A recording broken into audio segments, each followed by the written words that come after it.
Oh baik Kak.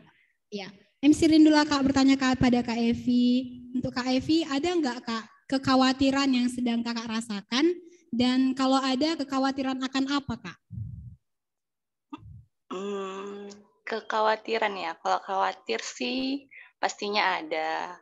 Khawatir gimana, untuk saat ini sih khawatir gimana nanti ke depannya, karena kan ini udah mau selesai jadi mahasiswa, gimana jadinya di alumni, tetap melayani atau gimana, pelayanannya gimana, terus, pekerjaannya mungkin nanti gimana, gitu. Ya, itu mungkin yang sedang dirasakan oleh Kak Evi.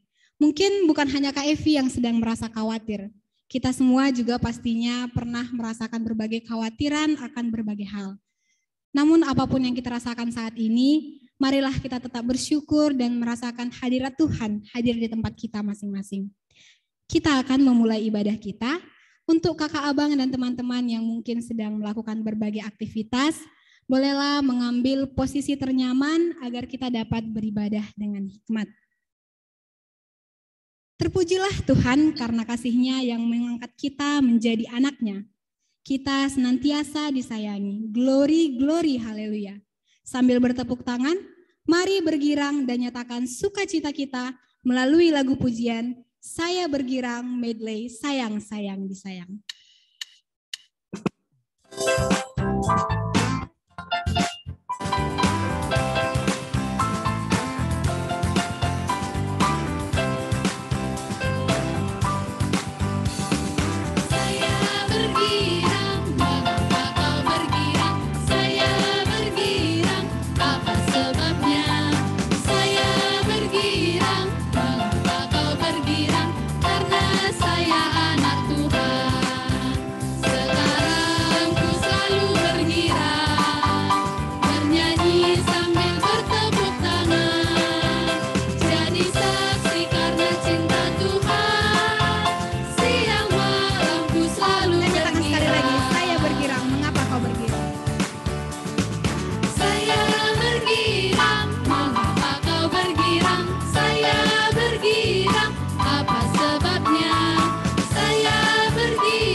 Kita akan bersaat teduh sejenak.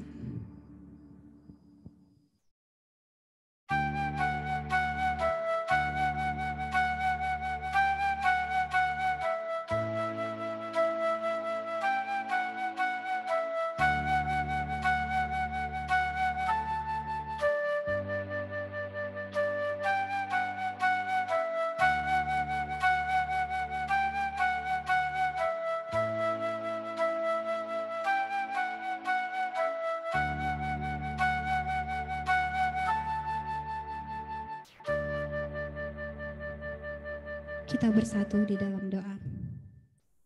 Terima kasih Tuhan, terima kasih Yesus buat berkat-berkat yang boleh kami rasakan dan sampai pada kami hingga hari ini pribadi lepas pribadi Tuhan. Tuhan Yesus, hari ini kami mau bersyukur karena Engkau telah memberikan waktu bagi kami Tuhan untuk dapat berkumpul, memuji dan memuliakan nama-Mu Bapa. Tuhan Yesus, kami akan memulai ibadah kami Bapa, kiranya ibadah kami menjadi ibadah yang berkenan di hadapan-Mu Tuhan. Kami serahkan ibadah kami dari awal, pertengahan, hingga akhirnya nanti. Hanya dalam satu nama yang kudus, Yesus Kristus, kami berdoa dan mengucapkan syukur kepadamu. Amin. Selamat datang di Kebaktian 1 Fakultas Matematika dan Ilmu Pengetahuan Alam Universitas Negeri Medan. Sabtu 19 Maret 2022 yang akan dilayani oleh Kak Herlina Silitonga dengan tema I Surrender. Kasih setia Allah tidak berkesudahan dalam kehidupan kita. Bahkan dalam keterpurukan, tangannya tidak akan melepaskan kita. Sekalipun dalam lembah kekelaman, Ia senantiasa menunjukkan cahaya yang membuat kita kagum akan keindahannya. Mari merendahkan diri dan datang menyembah Dia. Kita nyatakan pujian kita, Here I Am to Worship.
Sembari musik mengalun, mari mengambil sikap berdoa. Mari bersyukur untuk berkat-berkat yang dicurahkan bagi kita. Bersyukur untuk waktu yang bisa kita lewati. Untuk setiap aktivitas yang boleh kita kerjakan dalam seminggu ini. Mari juga bersyukur untuk studi yang dapat kita jalani hingga minggu ke-6 ini.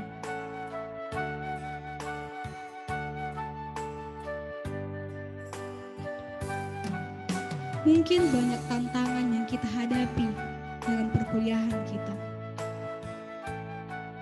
Tugas yang begitu banyak, jaringan yang kurang memadai.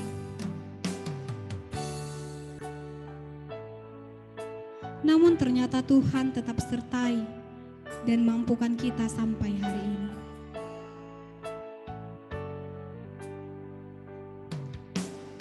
Mari bersyukur untuk pertolongan Tuhan melalui orang-orang terkasih di sekitar kita. Keluarga, bahkan teman-teman kita.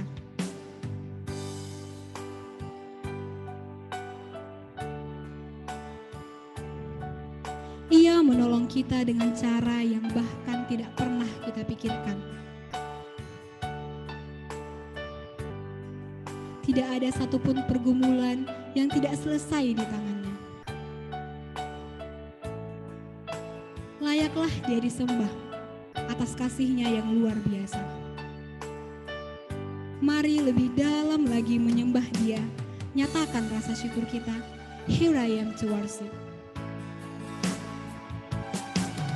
To worship, here I am to bow down, here I am to say that you're my God, you're altogether lovely, altogether worthy, altogether wonderful to me. I never know how much it costs to see my sin upon that cross. I never know how much it costs to see my sin upon that cross. Here I am to worship, here I am to bow down, here I am to say that you're my God, you're altogether lovely, altogether worthy, altogether wonderful to me.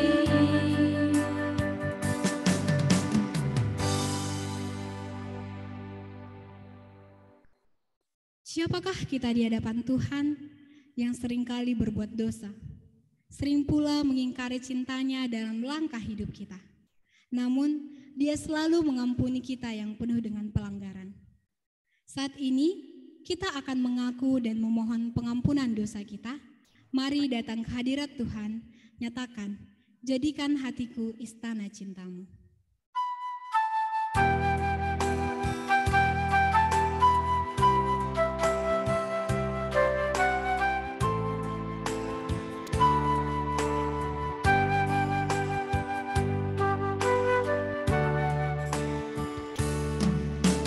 Siapakah aku di hadapan-Mu Tuhan, Kau curahkan cinta-Mu.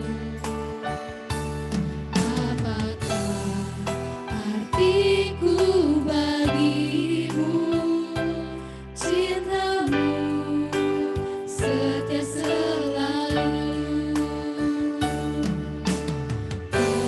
Pantaskah ku menyambut tubuh darah-Mu, karena banyak dosaku. Sering ku ingkari cinta-Mu dalam langkah hidupku. Ampunilah aku, ampuni kelemahanku, ampuni dosaku dalam kerahiman-Mu,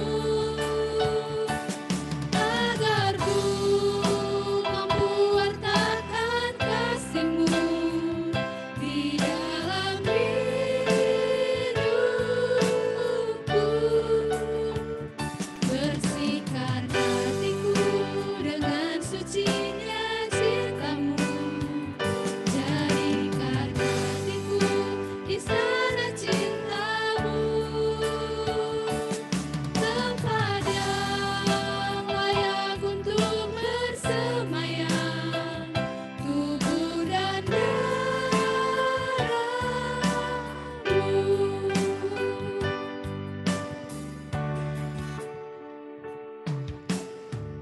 Sembari musik mengalun, mari kembali datang ke hadapan Allah.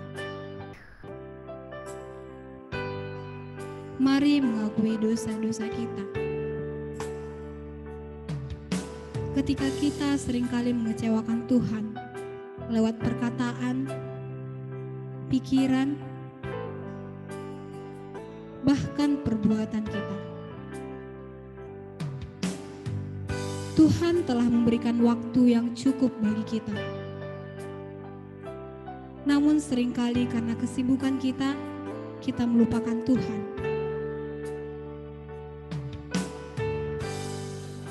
Mari mengingat kembali ketika kita memilih mengerjakan aktivitas kita daripada bersekutu dengan Dia. Kita tidak datang padanya untuk menyerahkan kehidupan kita.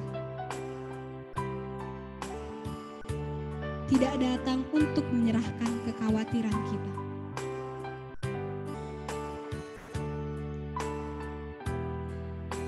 Seringkali kita khawatir akan pekerjaan, perkuliahan, dan tugas-tugas kita.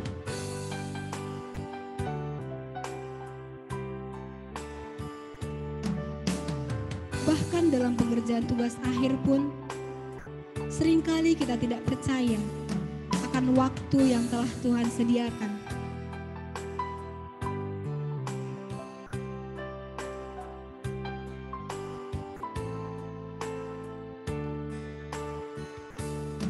Sering pula kita khawatir akan keuangan yang kita rasa tidak cukup. Bahkan kita mengkhawatirkan kesehatan di tengah-tengah pandemi yang tak kunjung usai. Padahal kita tahu bahwa Allah adalah tabib yang ajaib. Kita tidak percaya akan penyertaan Tuhan. Mari tanyakan kembali pada hati kita. Apakah kita sudah sungguh-sungguh membiarkan Tuhan berotoritas penuh dalam kehidupan kita? Atau masih berharap pada dunia yang mengecewakan?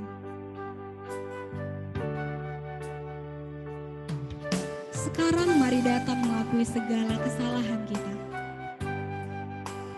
Sebab firman Tuhan dalam Amsal 28 ayat 13 berkata, siapa menyembunyikan pelanggarannya tidak akan beruntung, tetapi siapa mengakuinya dan meninggalkannya, ia akan disayang. Oleh sebab itu, mari lebih sungguh lagi memohon pengampunan dosa kita. Nyatakan, ampunilah aku, ampuni kesalahanku. Ampunilah aku, ampuni kelemahanku, ampuni dosaku dalam kerahimanku, agar ku mampu wartakan kasih-Mu di dalam hidupku.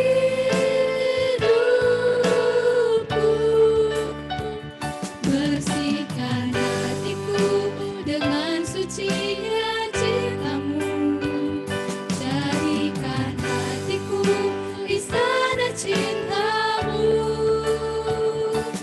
tempat yang layak untuk bersemayam, tubuh dan darah-Mu.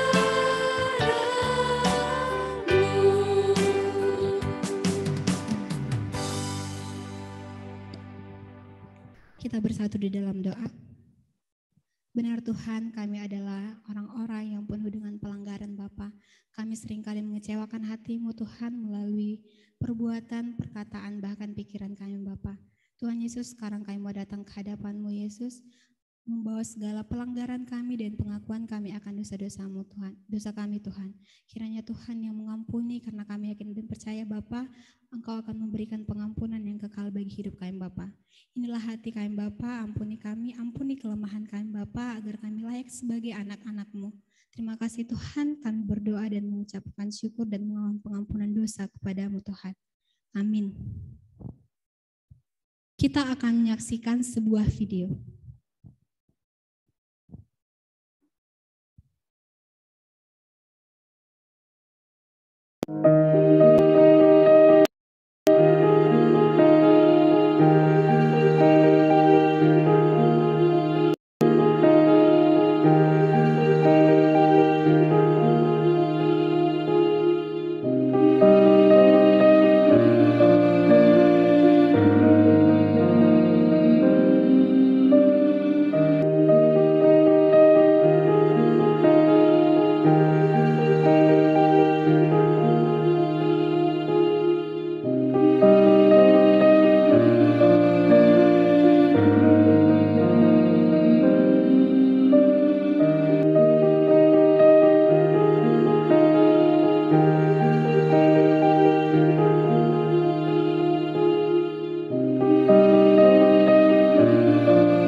kita akan mendengarkan kebenaran firman Tuhan.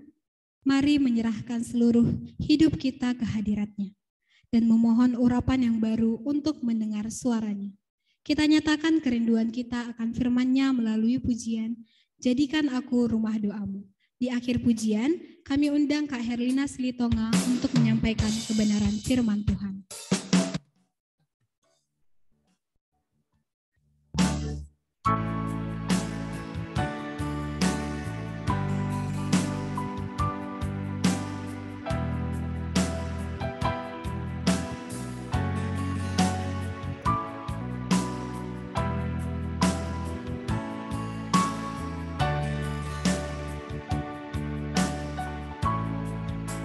Bawa hidupku sekarang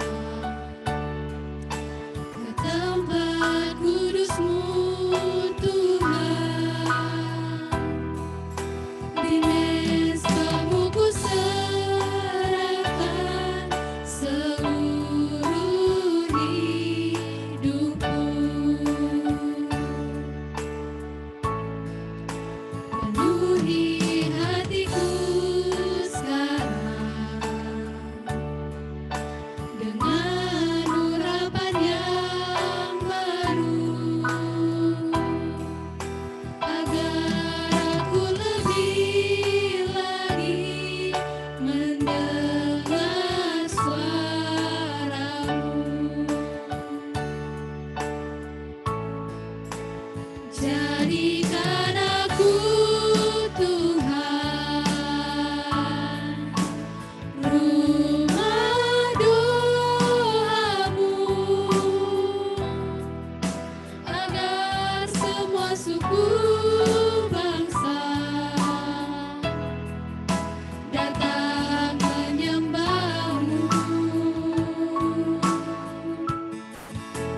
Jadikan aku, Tuhan, rumah doa-Mu, agar semua suku bangsa datang menyembah-Mu.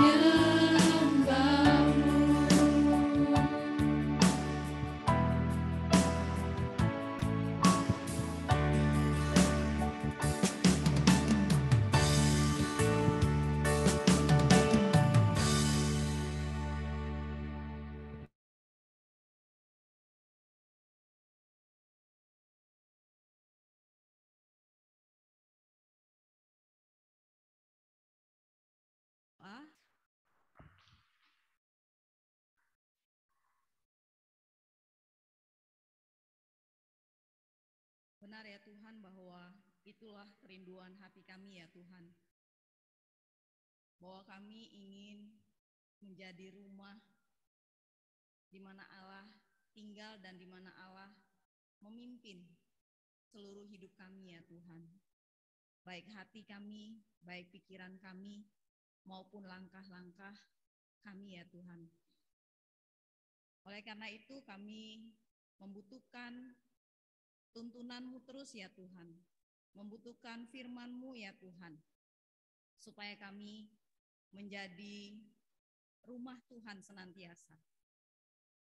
Dan pada siang hari ini itulah yang sedang kami lakukan ya Tuhan, bahwa kami rindu untuk dituntun oleh Tuhan melalui firman-Mu di dalam kebaktian pertama kami ini ya Tuhan. Berbicaralah kepada kami ya Bapa, kasihanilah kami ya Tuhan, orang yang senantiasa lebih cenderung jauh dari Engkau ya Tuhan. Kasihanilah kami ya Tuhan, supaya kemuridan kami tidak hanya sekedar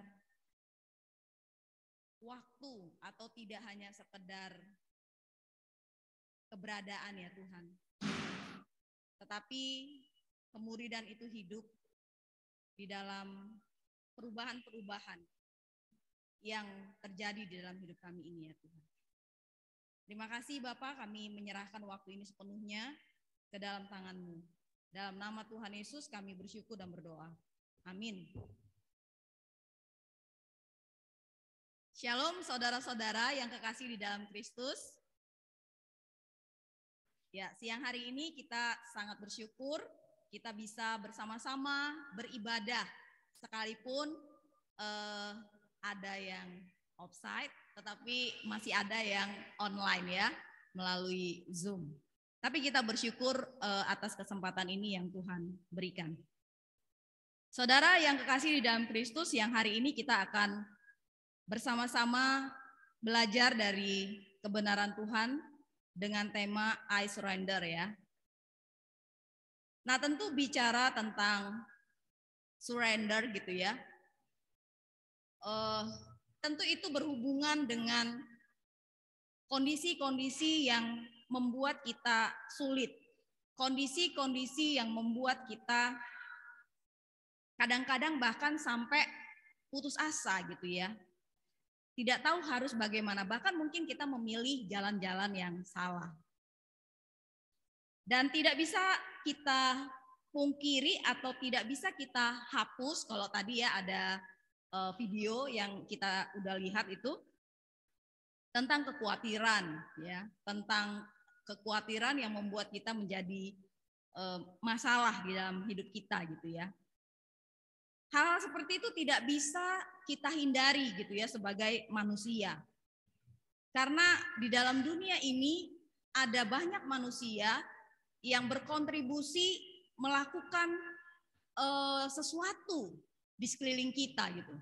Dan hal-hal seperti itu kadang-kadang yang membuat kita menjadi memiliki kekhawatiran, memiliki ketakutan, memiliki kejengkelan, memiliki kemarahan, memiliki keputusasaan dan kebingungan dan lain-lain gitu.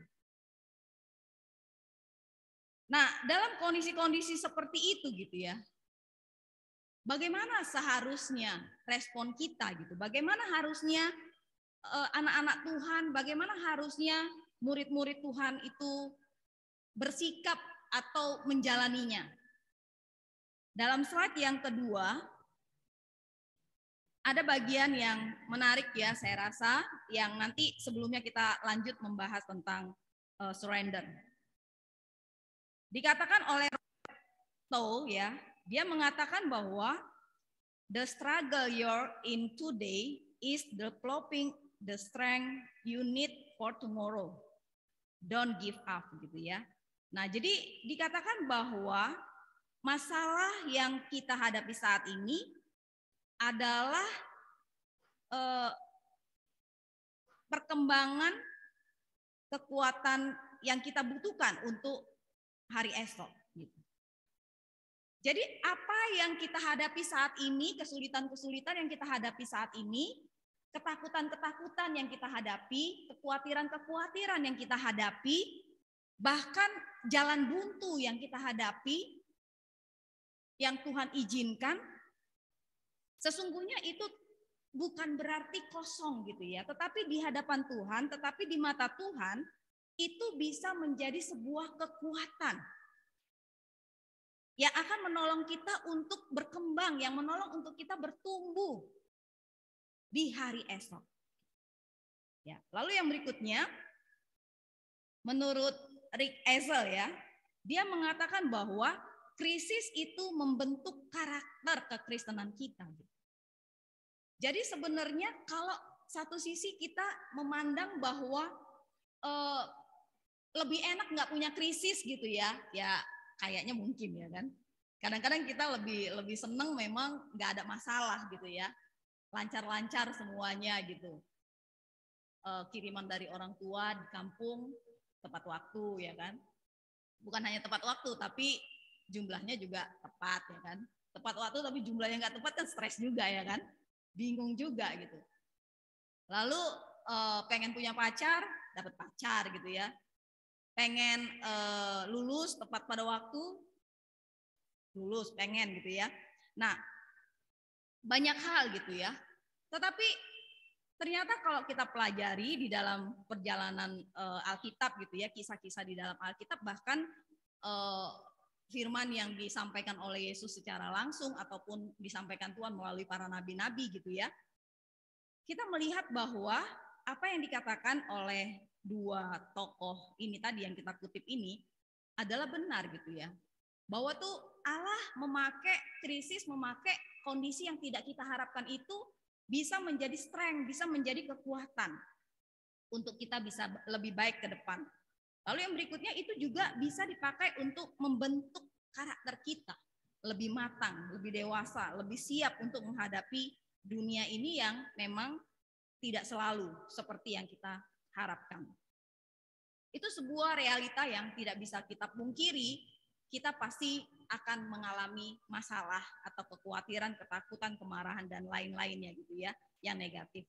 Tetapi itu adalah kekuatan dan itu adalah pembentukan karakter kita untuk ke depan. Nah, yang pertama, sesungguhnya apa itu surrender ya? Apa itu berserah? Memang bahasa Indonesia pasti berserah gitu. Tetapi apa sebenarnya berserah itu gitu? Nah, saya coba untuk mengambil dari dua aja ya.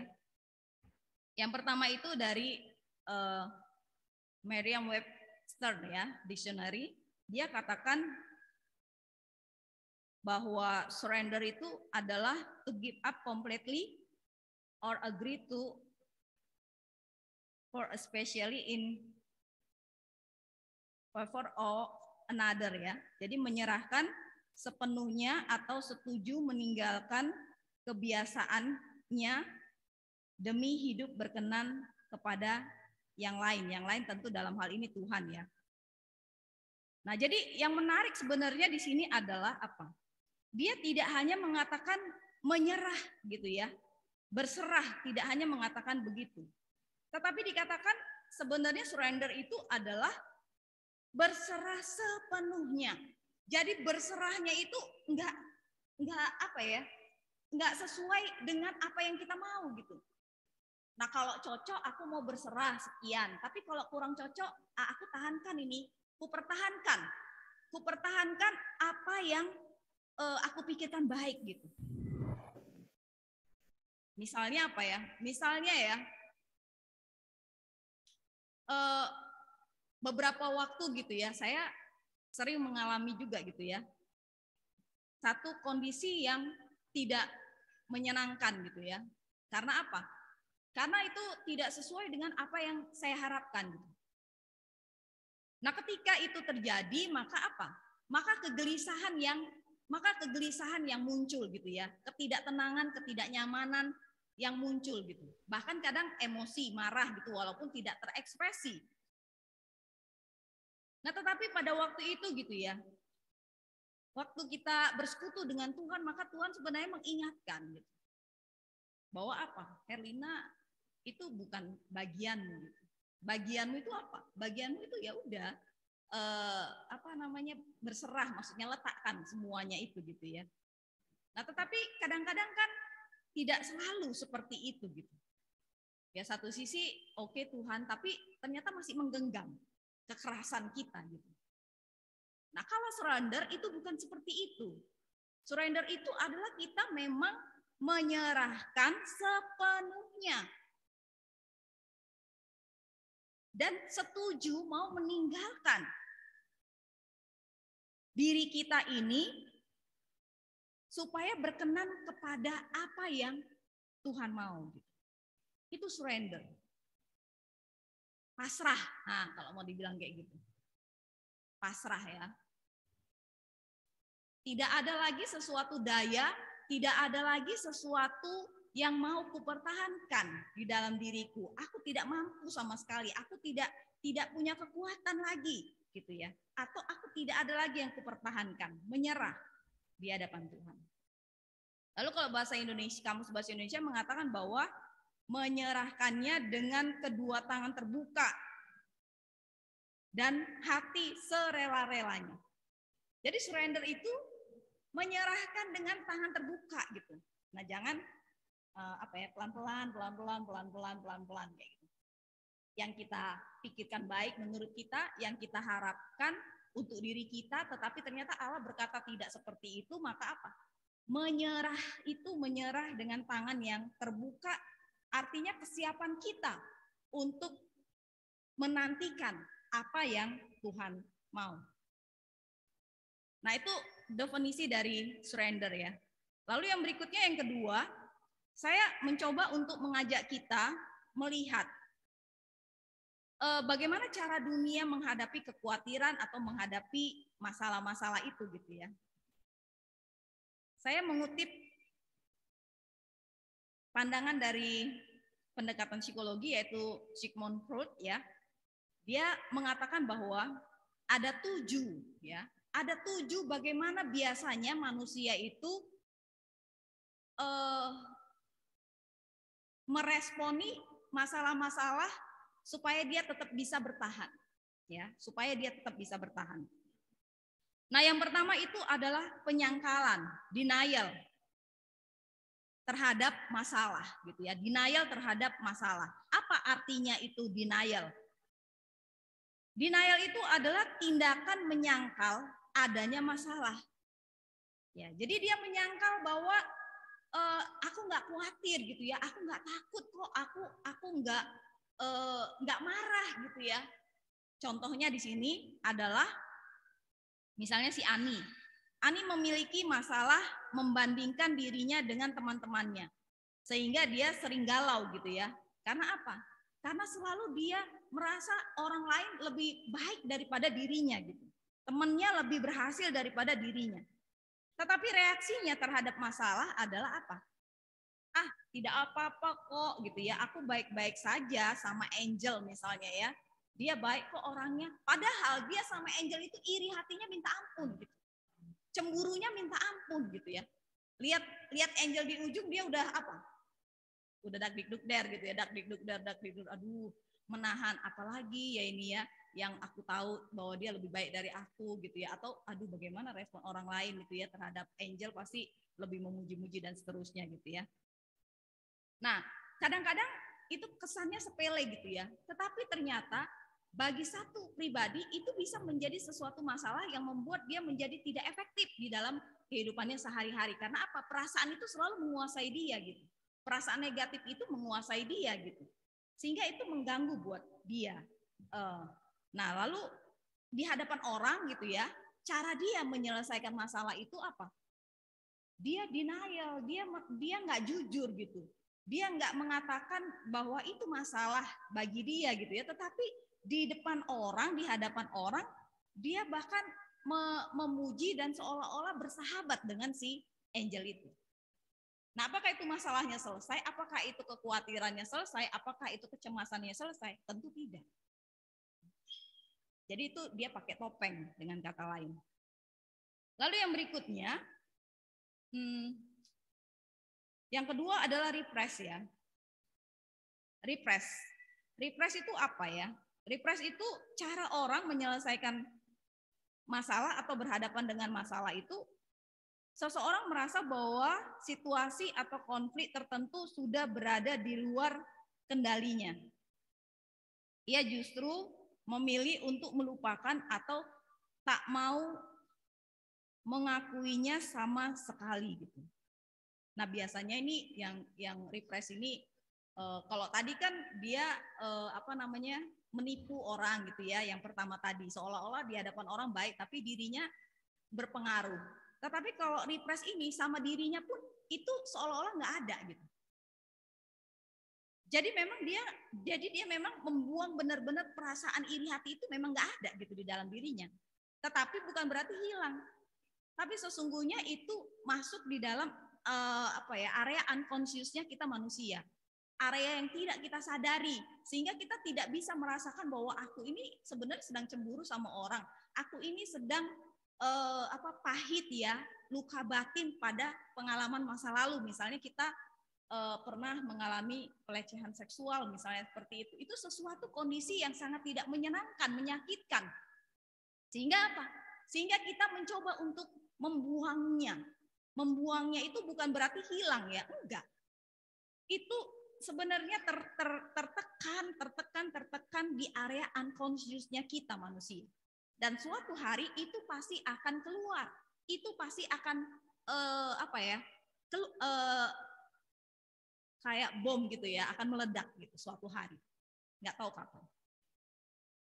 Atau kita mengalami satu kepahitan sekali gitu, kehilangan orang yang kita kasihi gitu ya.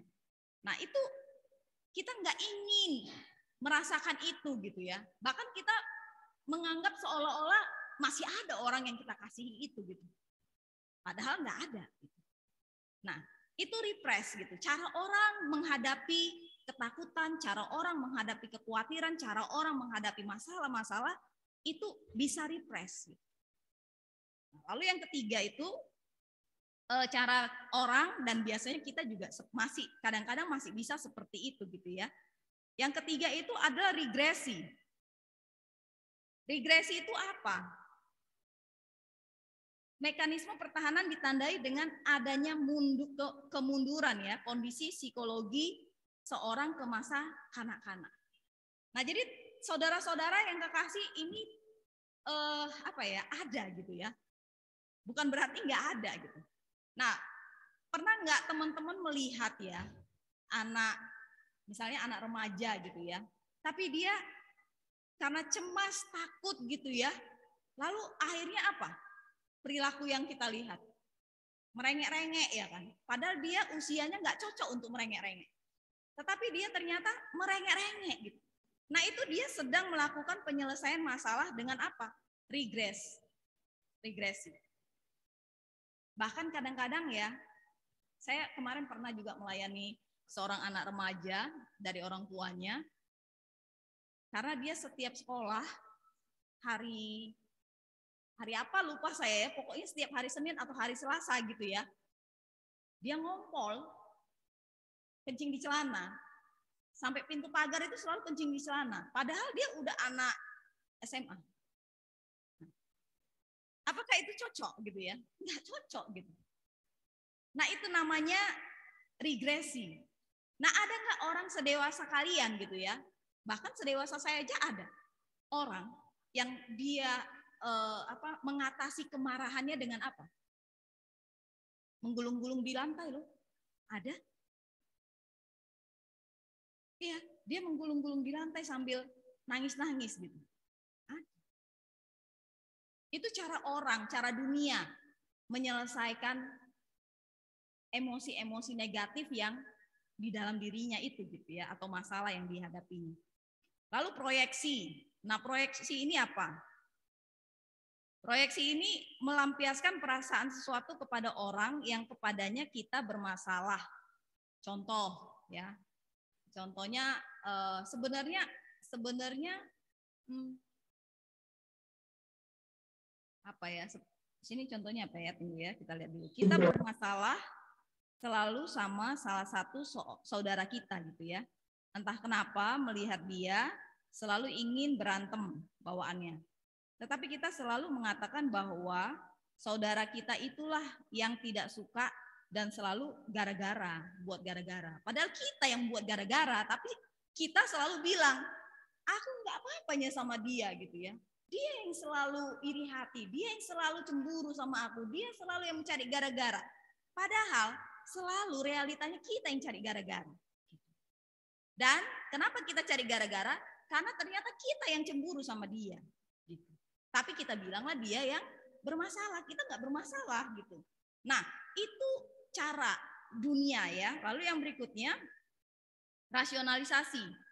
Rasionalisasi ini adalah tidak membenarkan diri untuk tindakan ya, membenarkan diri untuk menghindari tekanan terhadap diri sendiri. Contohnya apa? Rasionalisasi berarti kita mencoba untuk membenarkan kesalahan kita dengan akal pikiran kita. Menenangkan kita dengan akal pikiran kita. Misalnya kita tipe orang yang menunda-nunda pekerjaan, menunda-nunda tugas gitu ya. Jadi kita merasa bahwa kan saya juga tipe orang itu, ya, tipe orang yang menunda-nunda gitu. Sebenarnya ketika kita nggak selesai, itu kan kita cemas ya kan. Sebenarnya kita cemas, tapi entah kenapa kok nggak bisa kita selesaikan cepat gitu ya. Malah ada yang mengatakan jika terdesak baru selesai gitu ya, ide-idenya baru muncul. Itu kan pembenaran sebenarnya kan. Kenapa kok nggak berubah gitu ya? Cepat kerjain, tenang aja. Nanti detik-detik terakhir baru ide muncul. Gitu. Kalau mesti panjang idenya nggak muncul gitu ya. Nah itu sebenarnya kan cara kita ya untuk mengatasi kecemasan, ketakutan yang ada di dalam diri kita ini gitu. Membenarkan diri kita. Nah itulah rasionalisasi. Ya yang berikutnya sublimasi ya. Melampiaskan perasaan negatif kepada yang positif. Nah mungkin ini sering kita lakukan, gitu, sublimasi. Jadi kita sebenarnya pulang dari kampus itu emosi, ya kan? Tapi kita nggak bisa emosi sama dosen kita ya kan. Misalnya kita sedang bimbingan ya kan. Kita sedang bimbingan skripsi. Lalu kita merasa bahwa ini dosen pembimbing ini nggak mengerti gitu ya. Nggak mengerti kita mahasiswa gitu. Dia menuntut A, B, C. Padahal kemarin suruh memperbaiki ini. Udah diperbaiki rupanya ada lagi katanya suruh perbaiki lagi balik yang seperti yang lalu gitu. Dan lain-lain gitu. Tapi kita kan nggak bisa marah sama dia gitu ya. Nah akhirnya apa? Begitu kita keluar dari kantornya gitu ya, lalu kita pergilah ke tempat bakso. Nah, melampiaskan marah kita dengan makan bakso, ya kan? Nah, tetap itu sublimasi, gitu. Jadi kita melampiaskannya dengan hal-hal yang positif. Makan mesti positif lah, ya kan? Tapi kalau nanti lebih banyak pula makannya, jadi evaluasi ya kan? Jadi nggak ada nanti untuk transport minta uang lagi sama orang tua kita. Atau yang lain gitu ya. Mungkin di kos ya. Di kos kita sama tetangga kamar kita mungkin emosi gitu ya, nggak seneng gitu ya. Dia selalu masang tip kuat-kuat, radio kuat-kuat gitu ya atau apa gitu ya. Tapi kita nggak bisa marah sama dia gitu. Akhirnya apa? Kita cari aktivitas. Aktivitas apa? Bersih-bersih kamar. Nah, situ energinya di situlah dibuang, dilampiaskan bersih-bersih kamar. Jadi itu hal yang positif gitu ya. Bahkan mungkin kita pergi jalan-jalan dan seterusnya itu cara yang mungkin kita biasa gitu untuk melakukannya ketika kita menghadapi kesulitan. Nah, yang berikutnya pengalihan ya. Yang ketujuh pengalihan, sikap mengalihkan emosi kepada objek lain yang tidak bersalah. Ini yang negatifnya. Kalau tadi kan positif, yang ini negatif. Gitu, dialihkan sama orang lain. Gitu. Emosi kita itu emosi negatif kita itu kita lampiaskan kepada orang lain, gitu ya. Nah, bahkan bukan cuma orang lain ya, tetapi juga yang pengalihan ini juga sebenarnya kepada diri kita sendiri, gitu. Sebenarnya kita sedang takut gitu ya. Marah kepada kedua orang tua kita misalnya ya. Kita marah dengan kedua orang tua kita atau salah satu orang tua kita gitu. Tetapi kita tidak tahu mengekspresikan kemarahan itu, menghadapi kemarahan itu, akhirnya apa? Kita bisa mengekspresikan ke orang lain, kita bisa mengekspresikannya kepada barang-barang yang ada di sekeliling kita, kita juga bisa mengekspresikannya kepada diri kita, yaitu dengan apa? Melukai. Melukai diri kita. Nah itu pengalihan, bukan ke marah yang sesungguhnya, bukan kepada ketakutan yang sesungguhnya, tetapi diri kita lukai. Itu banyak ya orang melakukan hal itu, dan banyak perempuan juga ya melakukan hal itu. Beberapa orang saya konseling melakukan hal itu. Ya ngeri juga ya gitu ya kan. Kalau kita tuh memilih cara ini gitu ya, memilih pola ini gitu untuk menghadapi ketakutan, masalah yang kita alami kayak gitulah. Karena apa ya, kadang-kadang beberapa kali ya satu malam gitu ya, dia WA gitu kan, Kak aku udah nggak tahan lagi, orang tua aku berantem terus gitu ya, mamaku sudah teriak-teriak, aku nggak tahu mamaku diapain gitu. Tanganku sekarang sudah ada ini Kak, pecahan kaca, pecahan gelas. Wah, kita mau ngapain gitu, rumah kita jauh ya kan. Tetapi seperti itu banyak gitu. Bahkan generasi sekarang banyak seperti itu gitu. Dan ada lagi ya, yang berikutnya ini pengalihan ya. Dia sengaja merusak dirinya dengan apa? Dengan pulang malam-malam. Dengan pulang malam-malam. Mencoba mengalihkan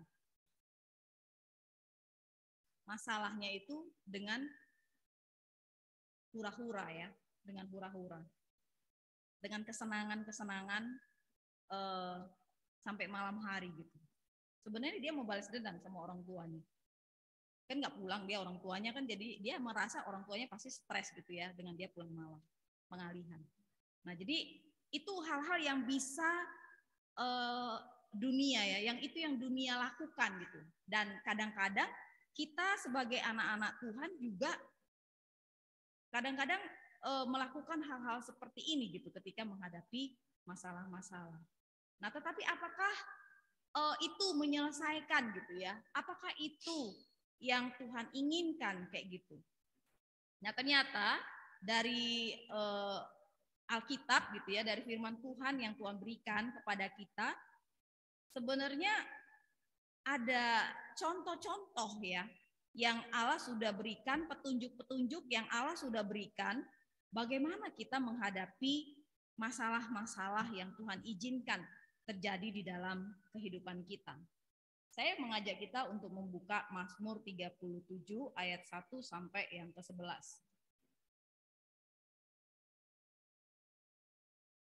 Mazmur 37 ayat 1 sampai yang ke-11. Saya akan bacakan buat kita. Kebahagiaan orang fasik semu dari Daud. Jangan marah karena orang berbuat jahat. Jangan iri hati kepada orang yang berbuat curang. Sebab mereka segera lisut seperti rumput dan layu seperti tumbuh-tumbuhan hijau. Percayalah kepada Tuhan dan lakukanlah yang baik. Diamlah di negeri dan berlakulah setia. Dan bergembiralah karena Tuhan, maka Ia akan memberikan kepadamu apa yang diinginkan hatimu. Serahkanlah hidupmu kepada Tuhan dan percayalah kepadanya, dan Ia akan bertindak. Ia akan memunculkan kebenaranmu seperti terang dan hakmu seperti siang. Berdiam dirilah di hadapan Tuhan dan nantikanlah Dia. Jangan marah karena orang yang berhasil dalam hidupnya, karena orang yang melakukan tipu daya. Berhentilah marah dan tinggalkanlah panas hati itu. Janganlah marah, itu hanya membawa kepada kejahatan. Sebab orang-orang yang berbuat jahat akan dilenyapkan, tetapi orang-orang yang menanti-nantikan Tuhan akan mewarisi negeri. Karena sedikit waktu lagi, maka lenyaplah orang fasik. Jika engkau memperhatikan tempatnya, maka ia sudah tidak ada lagi. Tetapi orang-orang yang rendah hati akan mewarisi negeri dan bergembira karena kesejahteraan yang berlimpah-limpah. Dan seterusnya.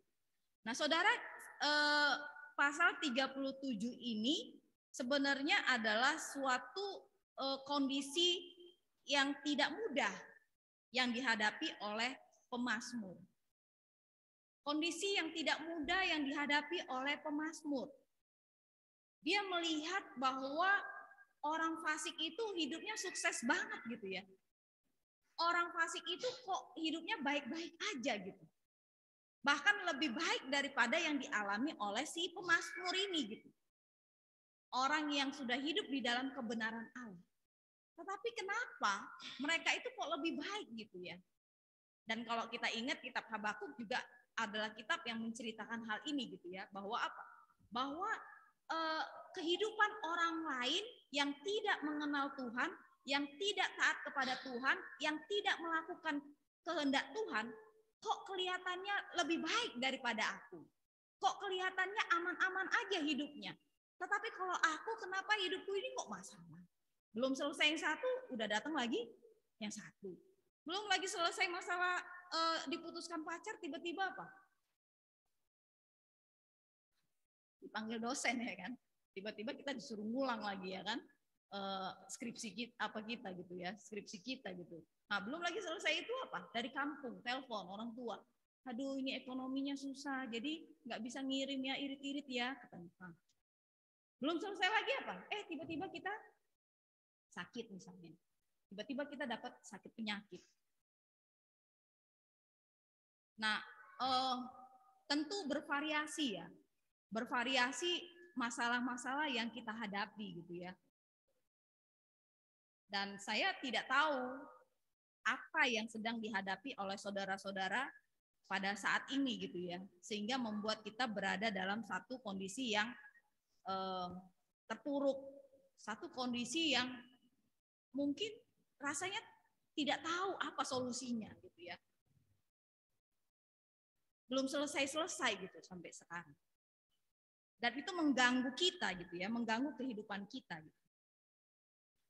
Nah, tetapi dari Mazmur ini yang pasti pemazmur ini sedang mengalami satu kondisi yang sulit. Kondisi yang tidak mudah gitu ya. Bahkan yang membuat dia marah, yang membuat hatinya panas gitu. Bahkan mungkin dia bisa jadi ya bertanya sama Tuhan, kenapa seperti ini gitu. Tetapi menarik ada beberapa hal yang kita bisa pelajari, bagaimana dia meresponi, bagaimana dia menjalani situasi yang sulit itu gitu ya. Sehingga seperti tema kita melihat ini bagian dari surrender, bagian dari pemazmur surrender kepada Allah gitu ya. Apa yang dilakukannya? Nah, yang pertama itu dikatakan adalah jangan marah, panas, iri hati. Artinya apa? Apakah Tuhan menolak emosi yang negatif? Enggak gitu ya. Tetapi maksudnya di sini adalah jangan terus-menerus. Jangan terus-menerus dibiarkan hatimu marah, hatimu panas, hatimu iri hati. Nah, dalam kasus kita yang lain mungkin ya, jangan biarkan kita ini apa? Takut. Jangan biarkan kita ini dalam diri kita ini terus-menerus apalagi. Yang teman-teman alami gitu ya, saudara-saudara alami gitu. Kecewa misalnya. Jangan biarkan kita terus-menerus kecewa. Itu maksudnya di sini. Bukan berarti kita jadi menyangkali gitu ya. Nah, kayak yang tadi itu ya, rasionalisasi. Enggak apa-apa kok. Segala sesuatu ada waktunya gitu ya. Segala sesuatu ada waktunya. Padahal ternyata apa? Kita nggak sembuh-sembuh kok dari apa persoalan kita itu gitu. Dari perasaan-perasaan yang menekan kita itu. Nggak ada kok perubahan yang lebih baik di dalam diri kita ketika berhadapan dengan masalah itu, sekalipun kita kepada orang lain mengatakan apa dan dalam Tuhan pasti ada solusi, segala sesuatu ada waktu, tunggu aja dan seterusnya. Jangan-jangan kita sedang rasionalisasi, membenarkan gitu ya, seolah-olah tidak ada apa-apa. Tetapi di sini Tuhan tidak melarang kita itu untuk merasa negatif gitu ya, mempunyai perasaan-perasaan negatif terhadap masalah yang kita hadapi gitu. Tetapi yang diingatkan adalah apa? Jangan terus-menerus. Jangan terus-menerus kamu berada dalam emosi-emosi negatif yang melemahkan itu. Lalu yang berikutnya, yang kedua adalah apa? Bergembiralah karena Tuhan gitu. Jadi di tengah kesulitan itu, di tengah keterpurukan kita itu,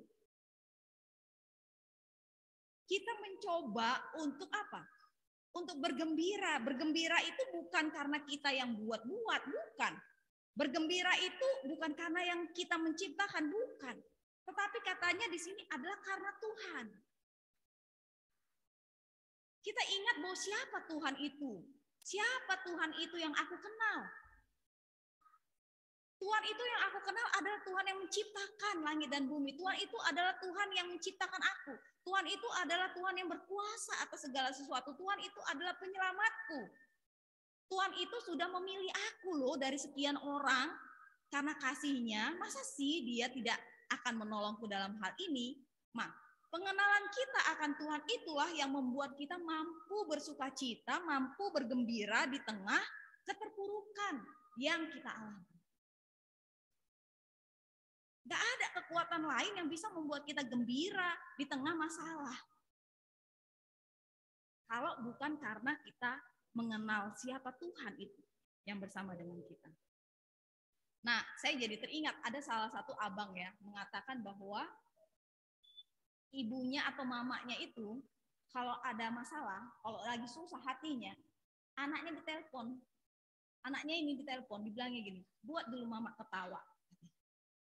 Ternyata anaknya ini humoris, lucu. Jadi gitu mamanya, kalau mamanya sedang mengalami masalah, ditelepon anaknya ini, buat dulu mama ketawa katanya. Nah, mulailah dia bercakap-cakap ya kan, lalu ketawa lah mamanya. Apakah mamanya itu selesai masalahnya? Belum tentu loh, di kampung sana mamanya. Setelah itu dia larut lagi dalam kesedihannya gitu ya, atas masalah. Terbatas kan?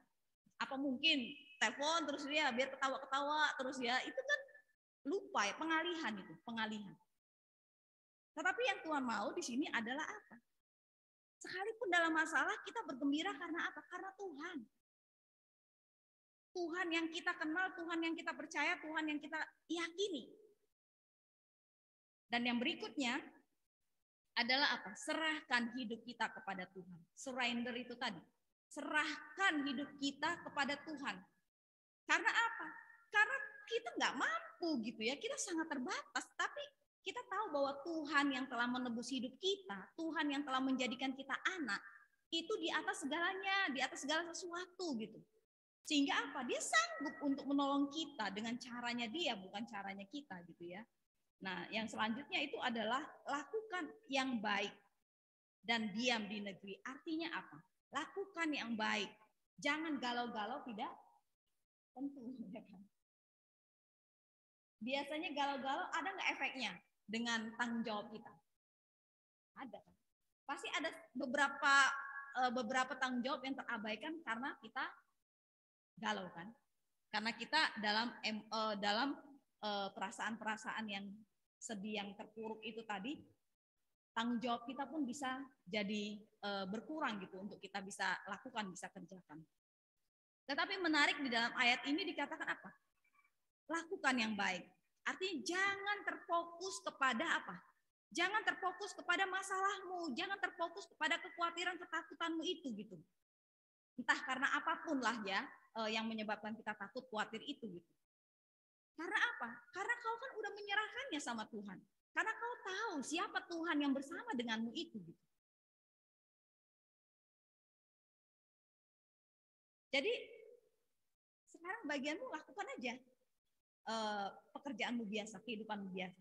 Bahkan menariknya di sini diam di negeri. Artinya apa? Diam di negeri itu ya udah lakukan sebagaimana biasanya kamu lakukan kehidupanmu. Kalau kita sebagai mahasiswa, ya lakukan kehidupanmu sebagai mahasiswa. Kalau kita pelayan, lakukan bagaimana seharusnya kita tanggung jawab kita sebagai pelayan. Nah, kadang-kadang terjadi ya di antara kita, saudara-saudara, kita kayak kapal selam ya, timbul tenggelam. Kalau lagi baik, timbul. Kalau lagi ada masalah, tenggelam. Nggak tahu kita tenggelamnya di mana ya, entah tenggelam di kamar, entah tenggelam di mall, entah tenggelam di bioskop, entah tenggelam di pajak, nggak tahu juga kita di mana dia tenggelam ya kan. Atau tenggelam di kos kawan, nggak tahu juga ya kan. Jangan seperti itu gitu ya. Kalau dari firman Tuhan ini dikatakan apa? Diam di negeri, artinya tuh ya kalau tetap melakukan apa yang sebagaimana biasanya kamu lakukan. Lalu yang berikutnya adalah berdiam dirilah di hadapan Tuhan dan nantikanlah Dia. Nah, jadi tidak ada yang lain ya. Ini menarik, ini bagian yang terakhir ya, di sini dikatakan berdiam dirilah. Mencari teman itu adalah hal yang baik ya, untuk kita bisa menghadapi masalah atau ketakutan, kekhawatiran kita gitu. Tetapi surrender itu bukan hal itu gitu ya. Surrender itu bukan kita bersandar kepada kawan kita, berserah kepada kawan kita, bukan. Tetapi kepada Tuhan yang memang pantas untuk kita menyandarkan hidup kita. Dan nantikan Dia bekerja gitu ya. Bukan sesuai dengan waktu kita, tetapi waktunya Tuhan. Nah, sebenarnya saudara, kalau kita mau mendalami ayat ini gitu ya. Sangat dalam sekali ya sebenarnya yang dikatakan oleh pemazmur ini gitu berdasarkan pengalamannya. Dan kalau kita dalam kesulitan-kesulitan bisa mengikuti apa yang pemazmur ini lakukan, maka kita akan menjadi orang yang terus bertumbuh sekalipun kita menghadapi kesulitan-kesulitan. Dan yang berikut, bagaimana cara menyelesaikan masalah orang Kristiani? Saya mengutip juga Rick Essel ya, dalam bukunya Krisis Membentuk Karakter. Dia katakan itu melalui kehidupan Daud. Ilustrasi 5 batu yang dipakai Daud melawan Goliat. Batu pertama itu pray. Ketika menghadapi raksasa yang besar, Goliat yang besar, maka batu pertama adalah pray. Ketika kita menghadapi masalah, kesulitan, tantangan, bahkan sampai keterpurukan sekalipun, yang pertama itu adalah pray. Penyerahan kepada kuasa Allah. Bukan kalimatnya ya, bukan penyerahan kepada Allah, tetapi penyerahan kepada kuasa Allah. Jadi bukan Allah sembarangan, tetapi Allah yang penuh kuasa. Kepadanya itulah kita berserah, kepadanya lah kita menyerahkan diri kita itu. Lalu yang kedua, batu yang kedua adalah protection, yaitu apa? Penyertaan Allah. Kita meyakini bahwa Allah itu hadir bersama kita. Kalau teman-teman ingat ya, Mazmur 23 ayat yang keempat barangkali ya. Sekalipun aku dalam lembah kekelaman, aku tidak takut bahaya. Sebab apa? Sebab Tuhan besertaku ya, kalau nggak salah ya. Sekalipun aku dalam lembah kekelaman, aku tidak takut bahaya. Sebab Tuhan bersamaku atau sebab Engkau bersamaku. Jadi protection kita yakin gitu ya, kita mengimani bahwa Allah memprotek kita gitu. Melalui apa? Melalui kehadirannya. Melalui kehadirannya yang maha hadir itu, penyertaannya itu yang memprotek kita dari masalah yang kita hadapi. Lalu yang ketiga, batu yang ketiga itu adalah power.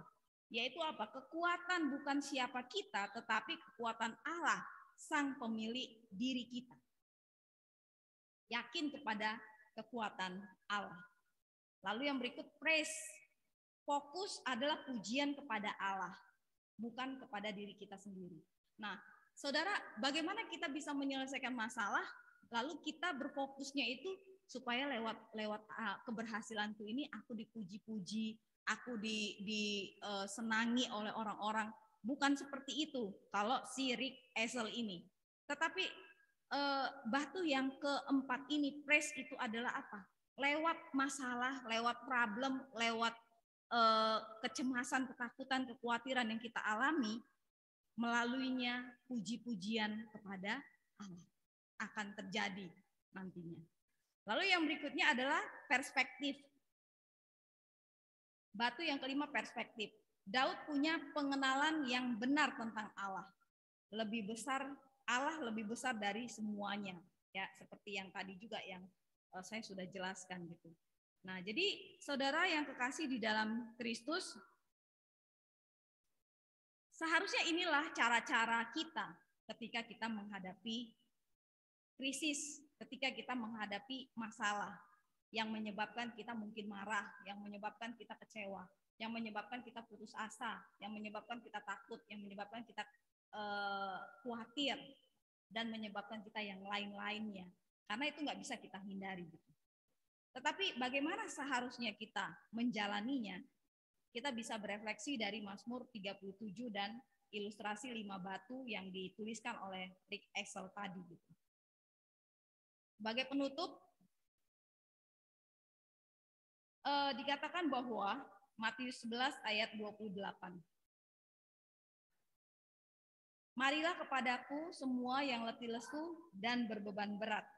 Aku akan memberi kelegaan kepadamu. Jadi kembali di sini Allah mengundang kita. Allah mengundang kita, marilah kepadaku. Jadi Allah sendiri itu peduli terhadap anak-anaknya. Allah itu peduli dan tidak meninggalkan anak-anaknya sekalipun dalam kondisi terpuruk yang Tuhan izinkan. Allah adalah Allah yang datang, ya, marilah, mengundang. Jadi dia mendatangkan dirinya untuk menolong anak-anaknya. Kalau kita ingat tentang Elia sebenarnya memberontak kepada Tuhan. Elia lari dari Tuhan, bahkan dia ingin mati. Tetapi apa? Ketika di gua, Allah yang datang sebelum di gua, sebenarnya di padang gurun, Allah yang mendatangi dia untuk memberi apa? Roti dan minuman. Tapi di situ belum sadar juga si Elia. Lalu yang berikutnya di gua, Allah juga yang menampakkan dirinya lewat apa? Angin sepoi-sepoi. Jadi mari kita menutup firman ini dengan keyakinan gitu ya. Sekalipun kita dalam masalah yang berat, orang lain tidak bisa menolong, tidak ada satupun mungkin yang bisa menolong kita gitu ya dalam pandangan kita. Tetapi ingatlah bahwa Allah itu tidak pernah meninggalkan. Dia mengundang kita gitu. Bahkan bukan hanya mengundang, tetapi dia juga mau datang untuk kita. Ya. Lalu yang kedua kita lihat semua yang letih lesu dan berbeban berat. Apapun itu. Nggak ada, termasuk dosa sebenarnya. Kadang-kadang yang membuat khawatir pun, yang menjadi masalah kita juga bisa jadi dosa ya kan. Kita nggak pernah menang terhadap satu dosa itu gitu ya. Berulang, sehingga itu menimbulkan sebuah kecemasan, ketakutan, kekhawatiran yang lebih dalam diri kita. Dalam kondisi seperti itu pun Tuhan bilang apa? Mari gitu ya kepadaku yang tidak berdaya itu gitu. Surrender, sandarkan dirimu, serahkan dirimu kepadaku gitu ya. Dan yang berikutnya, aku akan memberi.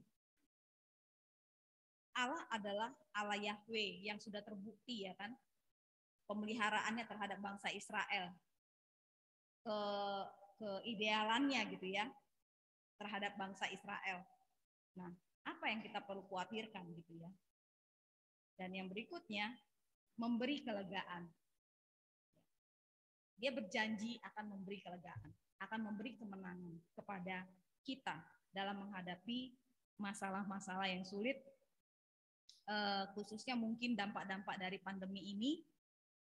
Banyak dampaknya yang mungkin menyulitkan teman-teman gitu, khususnya di dalam studi mungkin ya, perstudian dan juga dalam pelayanan, dalam pengembangan diri, berelasi dan lain-lainnya. Bahkan mungkin ke depan kekhawatiran kita kalau situasi masih seperti ini gitu ya.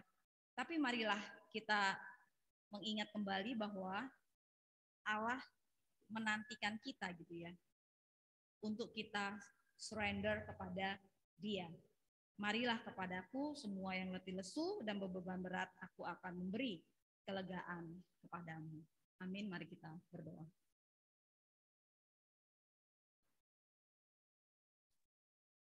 Bapak, Engkau mengenal kami satu persatu ya Tuhan.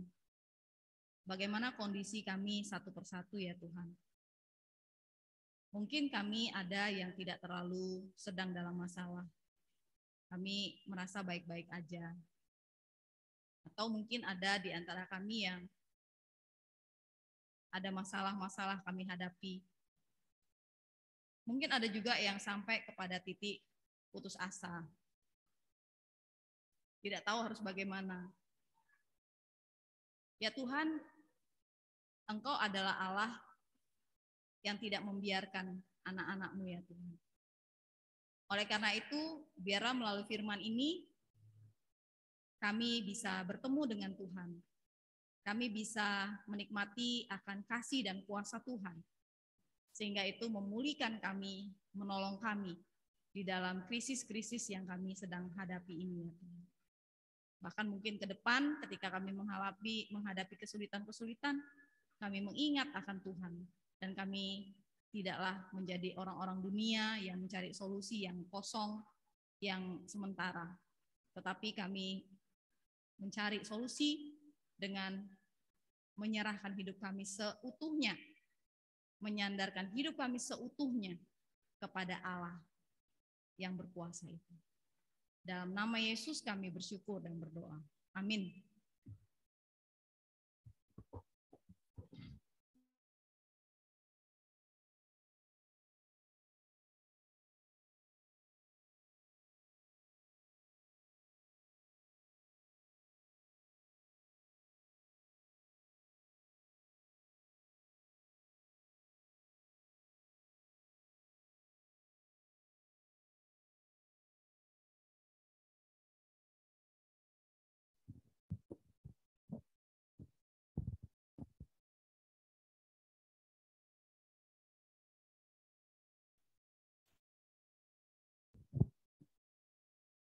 Sungguh indah kebenaran firman Tuhan yang boleh sampai pada kita saat ini.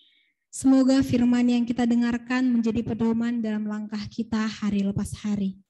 Menjadi orang yang menyerahkan sepenuhnya hidup kita ke tangan Tuhan dan kuasa Allah. Dengan tangan yang terbuka, dengan hati yang serela-relanya.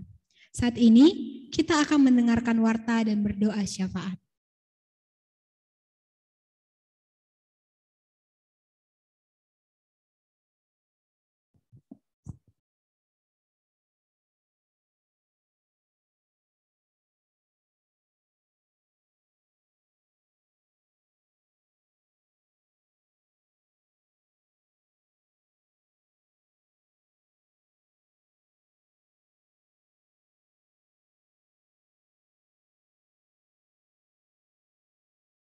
Shalom untuk kita semua. Warta kita untuk hari ini adalah yang pertama, mari doakan dan hadiri kebaktian kedua Universitas Negeri Medan dengan tema Call of Duty pada hari Jumat 22 April 2022 yang akan dilaksanakan pada pukul 19 sampai dengan 20.45 dan dilayani oleh Bang Peter Jacobs. Kemudian yang kedua, mari kita doakan dan hadiri kebaktian kedua FMIPA Universitas Negeri Medan dengan tema Antara Aku, Tuhan, dan Kesibukanku yang akan dilaksanakan pada hari Sabtu 9 April 2022 pada pukul 11 sampai dengan 12.30 dan dilayani oleh Bang Tiopan. Demikian warta jemaat kita. Sekarang kita akan berdoa syafaat, kita bersatu di dalam doa. Bapa kami yang di surga, dimuliakanlah namamu Tuhan, buat setiap kebesaranmu Tuhan dan berkat-Mu yang masih boleh kami terima hingga pada saat ini. Tuhan, kami bersyukur bahkan pada siang hari ini Tuhan, kami beroleh kesehatan hingga kami berkumpul di tempat ini dalam keadaan baik. Kami juga bersyukur Tuhan buat firman-Mu yang boleh kami dengar daripada hamba-Mu, biar kiranya Tuhan firman-Mu yang sudah disampaikan oleh hamba-Mu dapat menjadi pedoman bagi kami untuk melaksanakan apapun yang boleh kami lakukan sepanjang hidup kami. Tuhan, pada saat ini kami mau menyerahkan seluruh hidup dan kehidupan kami Tuhan untuk dipimpin oleh Roh Kudus-Mu. Biarlah kiranya Tuhan kami boleh hidup seturut dengan pimpinan Roh Kudus-Mu agar kami semakin dilayakkan untuk kemuliaan nama Tuhan. Ya Tuhan, kami juga berdoa buat bangsa dengan negara kami ini, yang mana Tuhan tahu bahwa saat ini Tuhan kami masih dilanda oleh pandemi COVID-19. Biarlah kiranya Tuhan Engkau yang memampukan kami untuk boleh menjalani hari-hari kami dan melewati pandemi COVID-19 ini. Tuhan, kami juga mau berdoa untuk pemerintah kami, berikanlah mereka kebijaksanaan untuk boleh memimpin negara kami ini untuk kemuliaan nama Tuhan saja. Tuhan, kami juga berdoa kepada kampus kami Universitas Negeri Medan, biarlah kiranya Engkau yang memberkati, bahkan untuk setiap pemimpinnya Tuhan dan juga jajarannya, biarlah Engkau Tuhan yang memberkati dan memberikan kebijaksanaan untuk boleh memimpin kampus kami ke jalan yang Engkau kehendaki. Tuhan, bahkan kami mahasiswa juga Tuhan mau menyerahkan seluruh hidup dan kehidupan kami supaya dipimpin oleh Roh Kudus hingga apapun yang boleh kami emban di kampus kami Tuhan boleh terjadi hanya untuk kemuliaan nama Tuhan. Inilah hidup kami Tuhan yang mau kami serahkan ke dalam tangan pengasihan-Mu. Jika Tuhan Engkau mendapati kami dalam kebaktian kami ini melakukan kesalahan dan mengecewakan hati Tuhan, biarlah kiranya Engkau Tuhan yang mengampunkan kami dan layakkan kami sebagai anak-anak-Mu yang terkasih. Hanya di dalam dan melalui anak-Mu Tuhan Yesus Kristus, kami berdoa dan mengucap syukur. Amin.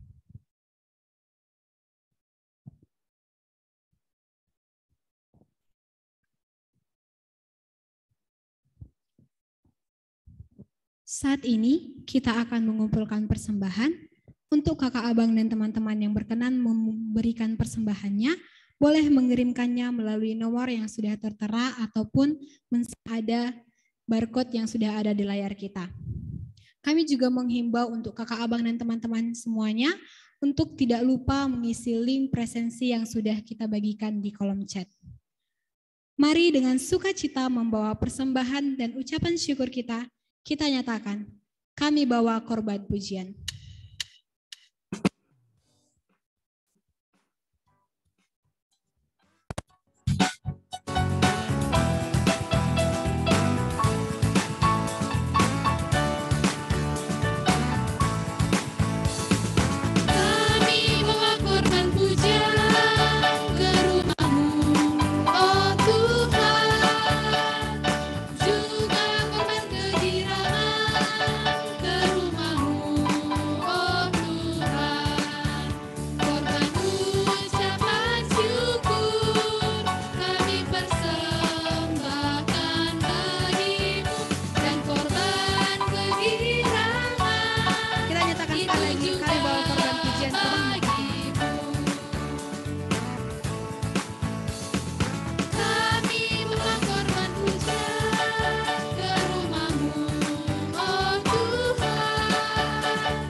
Tibalah kita di penghujung ibadah hari ini.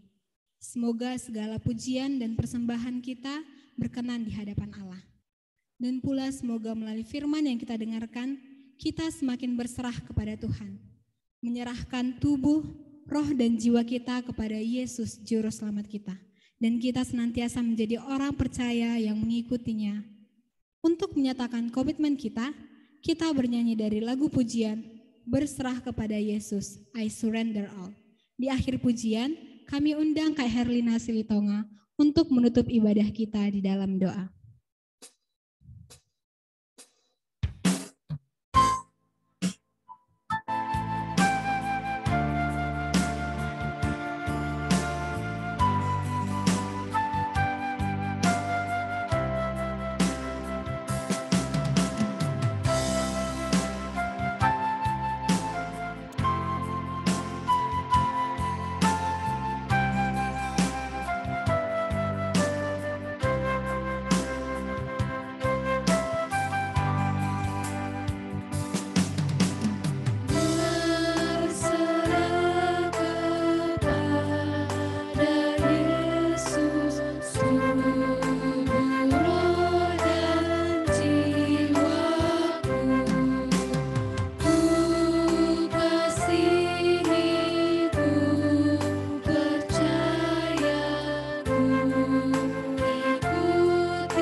Bapa, itulah pujian penutup kami ya Tuhan. Iman kami kepada Engkau ya Tuhan. Dan juga komitmen kami kepada Engkau ya Tuhan. Bahwa kami mau berserah penuh kepada Engkau ya Tuhan.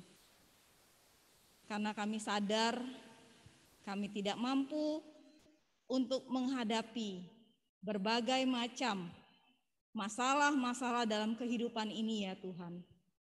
Baik itu masalah di tengah keluarga, masalah di tengah persudian kami, masalah di tengah relasi kami dengan orang-orang tertentu, masalah di tengah pelayanan, masalah di tengah komunitas kami di mana kami berada. Bahkan masalah dengan diri kami sendiri ya Tuhan. Bahkan masalah dengan situasi-situasi yang disebabkan oleh dunia ini, lingkungan ini ya Tuhan, alam ini ya Tuhan. Kami tidak mampu. Oleh karena itu Tuhan, bawalah kami untuk berserah kepada Tuhan. Karena Tuhan adalah tempat yang tepat untuk kami berserah ya Tuhan. Engkau menantikan kami, Engkau membuka tangan-Mu menantikan kami. Bahkan Engkau datang kepada kami ketika kami tidak sanggup untuk datang kepada Engkau. Engkau menyatakan kasih, Engkau menyatakan kuasa, Engkau menyatakan pemulihan, Engkau membaharui, bahkan melepaskan kami dari masalah itu ya Tuhan. Terima kasih untuk janji Tuhan. Terima kasih untuk pengajaran-Mu hari ini kepada kami. Dan kami akan mengakhiri kebaktian kami ini ya Tuhan. Biarlah semua berkenan kepada Allah. Semua menjadi kemuliaan bagi nama-Mu ya Tuhan. Dan hal ini membaharui kemuridan kami ya Tuhan. Kami menyerahkan aktivitas kami selanjutnya. Biarlah Tuhan yang terus menuntun dan menjaga, memelihara, bahkan menghibur kami. Dalam Kristus Yesus kami sudah bersyukur dan berdoa. Amin.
Shalom.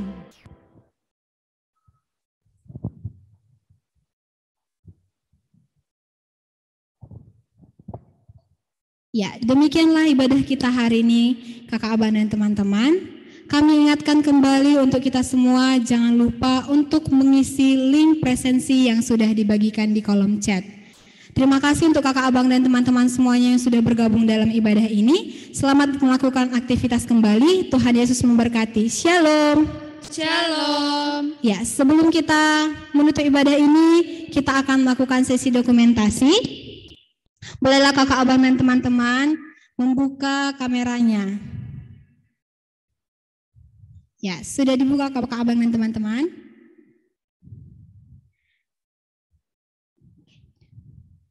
Ya, karena kita tidak tahu ada berada di slide keberapa, ada berapa slide Kakak Abang dan teman-teman? Ya.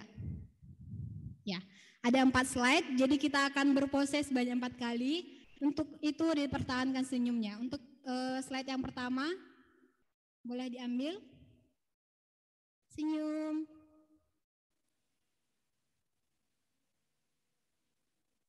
Ya, untuk slide yang kedua. 1, 2, 3. Ya, untuk slide yang ketiga, tetap senyum kakak abang dan teman-teman. Cheers. Ya, ini untuk slide yang terakhir. Slide yang keempat. Jangan bosan dulu kakak abang. Oke. Sarangye.